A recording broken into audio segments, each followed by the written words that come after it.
Hello friends, welcome back to PCM world. तो यार मुझे पता है कि मैं काफ़ी दिनों के बाद में वीडियो बना रहा हूँ, बट जैसे जैसे टाइम लगता है और जो भी कोई इंपॉर्टेंट टॉपिक होता है तो उसके लिए आप लोगों के लिए जो वीडियो है वो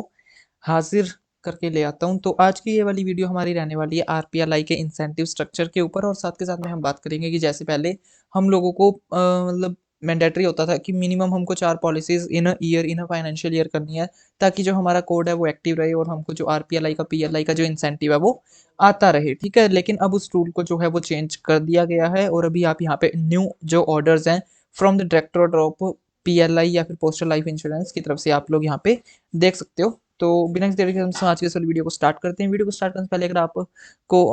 आज हमारी ये वीडियो अच्छी लगी, वीडियो को फटाफट से लाइक कर देना, एंड अगर आपने अभी तक मेरे चैनल को सब्सक्राइब नहीं किया है तो फटाफट से मेरे चैनल को सब्सक्राइब कर लो ऐसी इंपॉर्टेंट एंड रिसोर्सफुल वीडियोस को देखने के लिए। बाकी अभी मैं कोशिश करूंगा कि रेगुलरली जो वीडियोस हैं और जो इंपॉर्टेंट टॉपिक्स हमारे अभी तक कवर नहीं हुए हैं, जो मतलब न्यू जीडीएस आई हैं, जैसे कि अभी हमारा है लीव के रिगार्डिंग की लीव हमको कितनी मिलती है, उसके बाद में ट्रांसफ़र रूल्स के भी कुछ अपडेट्स आए हैं, उसके रिगार्डिंग भी हम लोग जो है वो जल्दी ही वीडियो जो है वो लेके आने वाले हैं। और साथ ही साथ में अभी जो डीए है वो भी बहुत जल्दी बढ़ने वाला है, तो उसके रिगार्डिंग भी आपको जो ऑफिशियल नोटिस है, जो ऑफिशियल न्यूज़ है, हमारे चैनल के ऊपर देखने को मिलेगी। So make sure to like and subscribe, and आज की हम इस वाली वीडियो को स्टार्ट करते हैं। तो अभी आप ये देख सकते हो, ये जो रूल्स हैं वो चेंज किए गए हैं 19 मार्च 2025 को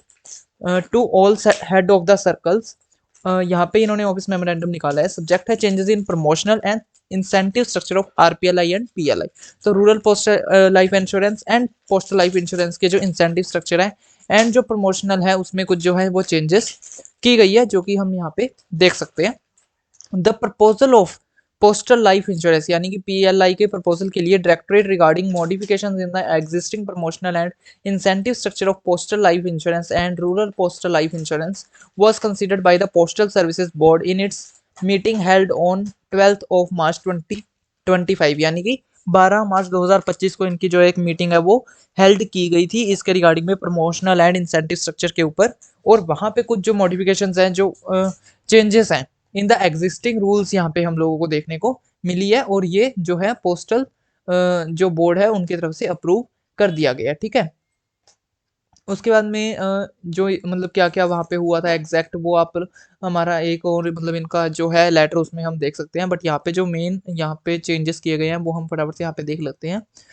the copies of the existing promotional and incentive structure are also enclosed. जो मतलब जो पहले के लागू है वो भी यहाँ पे एनक्लोज़ किए गए हैं, बट अभी क्या कुछ मॉडिफिकेशंस की गई हैं वो भी आप देख सकते हो। No minimum business requirement for any sales force in a financial year, ठीक है। एमबीआर यानी कि पहले एक रिक्वायरमेंट होती थी कि अगर आप एक साल में यानी कि एक फाइनेंशियल ईयर में अप्रैल से लेके मार्च तक एक फाइनेंशियल ईयर हमारा होता है, और अभी हम फाइनेंशियल ईयर एंड की तरफ बढ़ रहे हैं, जैसे आप लोगों को पता है, क्योंकि मार्च है तो फाइनेंशियल ईयर एंड की तरफ आ चुका है। और जो मतलब पहले होता था बिजनेस मिनिमम बिजनेस रिक्वायरमेंट कि आपको एक फाइनेंशियल ईयर के अंदर मिनिमम 4 पॉलिसीज करनी ही है, चाहे वो आरपीएलआई है चाहे वो पीएलआई है, दोनों को कॉम्बिनेशन को करके एट लीस्ट आपको 4 पॉलिसीज करनी होती है, ताकि आपका जो कोड है वो एक्टिव रहे और आपको जो इंसेंटिव अभी मिल रहा है वो आपको नेक्स्ट फाइनेंशियल ईयर में भी एज इट इज मिलता रहे, ठीक है। अगर हम वो 4 पॉलिसीज नहीं करते थे तो हमारा जो वो कोड है आरपीएलआई का एजेंट कोड, वो हमारा इनएक्टिव हो जाता है और हम लोगों को जो इंसेंटिव मिलता है वो सारा बंद हो जाता है। फिर जब हम दोबारा नेक्स्ट फाइनेंशियल ईयर में किसी की 4 पॉलिसीज इकट्ठी करते हैं तो हमारा जो कोड है वो एक्टिव हो जाता है और हम लोगों को इंसेंटिव मिलना दोबारा से स्टार्ट हो जाता है। बट अब इस प्रकार की कोई भी रिक्वायरमेंट जो है उसको खत्म कर दिया गया, ठीक है। उसके बाद में if the departmental employ is promoted to such a post where he she can not procure new business, the official will continue to earn incentive on the policies procured by him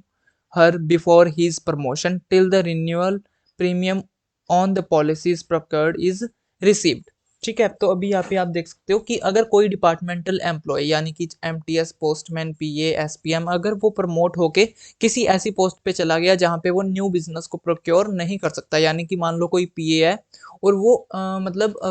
inspector बन गया, ठीक है, या higher post बन गया जो कि new business को प्रोक्योर नहीं कर सकते। वैसे तो इंस्पेक्टर हो गए, सुप्रीडेंट हो गए, अपने मतलब कोड लगा के और पॉलिसीज काफ़ी अच्छे तरीके से कर लेते हैं, बट फिर भी हम एक एग्जांपल ले रहे हैं कि अगर जैसे कोई एसपीएम या फिर कोई पीए एक सब ऑफिस में बैठा है और अगर वो प्रमोट हो जाता है टू द इंस्पेक्टर, तो मतलब उसको क्या है, फिर उसको कस्टमर डीलिंग तो उसकी रहेगी नहीं, और हम उस पोस्ट को मानते हैं कि वो कोई न्यू बिजनेस प्रोक्योर नहीं कर सकते क्योंकि अब वो एडमिनिस्ट्रेशन लेवल पे चले गए हैं, ठीक है। तो उसमें क्या होगा, उन्होंने जो पहले पॉलिसीज़ कर रखी है उनका उनको इंसेंटिव जो है आता रहेगा जब तक उनके पैसे पॉलिसीज़ में जमा होते रहेंगे। कस्टमर जैसे-जैसे प्रीमियम जमा करवाता रहेगा उनको वैसे-वैसे इंसेंटिव जो है वो मिलता रहेगा। और आप लोगों को एक बात तो पता ही होगी कि अगर हम किसी की पॉलिसी करते हैं, अगर किसी आरपीएलआई करते हैं हम किसी की, तो उसका जो भी प्रीमियम अमाउंट होता है वो जितनी हम जमा करते हैं उसका 10% हम लोगों को एज़ ए इंसेंटिव मिलता है फॉर 1 ईयर, यानी कि 12 मंथ तक वो जितनी भी पॉलिसीज़ की किश्त प्रीमियम जमा करेगा उसका 10% हम लोगों को आता रहेगा 1 ईयर का तक। और उसके बाद में 1 ईयर के बाद में ये जो हमारा इंसेंटिव है वो हमारा रिड्यूस होके 2.5% तक रह जाता है, ठीक है ना? उसके बाद में no incentive will be paid to Salesforce if his her engagement is terminated for involvement in criminal offense, criminal misappropriation, criminal breach of trust, cheating, forgery, abatement of or attempt to commit any criminal offense। ठीक है, तो मतलब इसका ये है कि अगर कोई जीडीएस है या फिर अगर कोई डिपार्टमेंटल एम्प्लॉयज़ भी हैं और उसको टर्मिनेट कर दिया गया है किसी क्रिमिनल ऑफेंस के चलते या फिर कोई गलती के चलते, कोई मिस्टेक के चलते, या उसने कोई फ्रॉड किया है, मतलब कोई भी अगर ऐसा काम हो जाता है और उसको डिसमिस कर दिया गया है यानी कि निकाल दिया गया है, तो इस केस में उनको कोई भी इंसेंटिव जो है वो नहीं दिया जाएगा, ठीक है। उसके बाद में नॉमिनेशन फैसिलिटी को अब यहाँ पे न्यू मतलब यहाँ पे ऐड किया गया है और ये है in the event of the death of the sales force while he her agency is in currency any incentive payable to him her had she been alive shall be paid to his her nominee or to his other hires on production of succession certificate legal heir certificate, ठीक है। तो यहाँ पे nomination facility को यानी कि introduce किया गया ताकि अगर किसी सेल्स फोर्स एजेंट की या फिर जैसे मान लो कोई डिपार्टमेंटल एम्प्लॉय या कोई जीडीएस है या फिर जो आरपीएलआई एजेंट का कोड जिसका वर्किंग में था वो आरपीएलआई करता था, पीएलआई करता था और उसको इंसेंटिव मिलता था, तो किसी कारण के चलते अगर उसकी डेथ हो जाती है तो नॉमिनेशन फैसिलिटी के चलते जिसको भी नॉमिनेशन वहाँ पे किया गया है उनको जो इंसेंटिव है वो मिलेगा, जो भी बंदे को मतलब मिलना था वो उसके फिर परिवार वालों को, जिसको भी उसने नॉमिनेट कर रखा उसको मिलेगा, ठीक है। और यहाँ पे कुछ मतलब दे रखा है, एक तो उसको सर्टिफिकेट वगैरह जो है लीगल सर्टिफिकेट उसको प्रोवाइड कराना पड़ेगा। Has been alive provided he had worked as an agent for not less than 2 years from the date of his appointment and policies on 8 different lives were in full force on a date immediately prior to his death, ठीक है। तो यहाँ पे कुछ conditions हैं कि अगर वो बंदा मिनिमम 2 साल अपनी सर्विस में रहा है और साथ ही साथ उसने 8 कम से कम 8 उसने पॉलिसीज जो हैं वो कर रखी हैं, तभी उसके नॉमिनेशन को जो है इंसेंटिव मिलेगा। No new policy can be procured on the agency of deceased sales force, तो बट उसके एजेंट कोड के ऊपर कोई न्यू पॉलिसी नहीं की जाएगी, बट जो इंसेंटिव उसको मिल रहा था वो उसको एज इट इज मिलता रहेगा, ठीक है ना।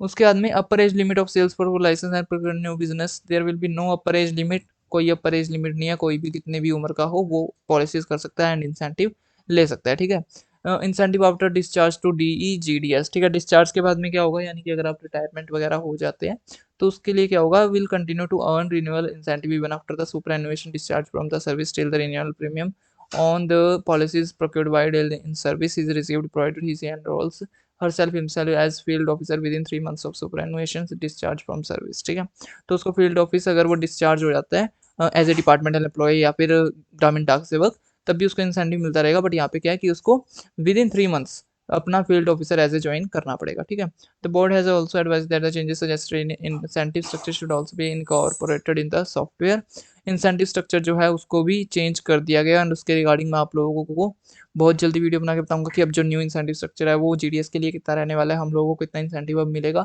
और कुछ मतलब ना जैसे आरपीएलआई में तो सीधा हो गया कि आपको 10% ऑफ द प्रीमियम मिलेगा फॉर 1 ईयर, बट पीएलआई में अलग अलग होता है कि अगर आप किसी की 10 साल से कम की करते हो तो आपको 4% मिलेगा, किसी की 10 साल से ऊपर करते हो तो आपको 8% मिलेगा, अगर आप उससे ऊपर किसी की 15 से 20 साल की करते हो तो उसमें आपको 20% तक का इंसेंटिव भी देखने को मिलता है। तो वो भी सारी एक पूरी मतलब डिटेल्ड वीडियो आप लोगों के लिए चैनल के ऊपर आने वाली है, so make sure to like and subscribe. The above changes will be effective